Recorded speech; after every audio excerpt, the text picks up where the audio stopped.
అంటే అమరావతిలో మంత్రి నారాయణ పర్యటించి క్వాంటమ్ వ్యాలీ పనుల్ని పరిశీలించారు. ఏపీని క్వాంటమ్ టెక్నాలజీ హబ్గా తీర్చిదిద్దుతామని ఆయన స్పష్టం చేశారు. IBM, TCSల భాగస్వామ్యంతో నిర్మిస్తున్న ఈ క్వాంటమ్ ల్యాబ్ పనులు చాలా వరకు పూర్తయ్యాయి.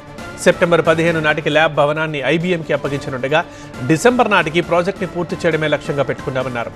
అలాగే ఈ క్వాంటమ్ ల్యాబ్ పక్కనే 50 ఎకరాల విస్తీర్ణంలో 2 భారీ టవర్లు నిర్మించబోతున్నట్లు మంత్రి నారాయణ చెప్పారు.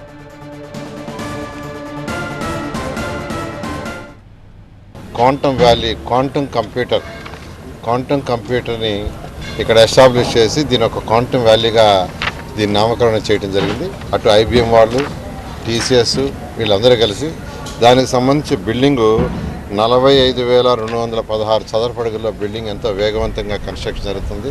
క్వాంటమ్ ల్యాబ్ ఫ్లోర్ ఏదైతే ఉందో దానికి యాక్చువల్గా రూమ్ విత్ ఇన్ రూమ్ అనే ఒక కాన్సెప్ట్ యాక్చువల్గా ఈ బిల్డింగ్ని డిజైన్ చేయడం జరిగింది.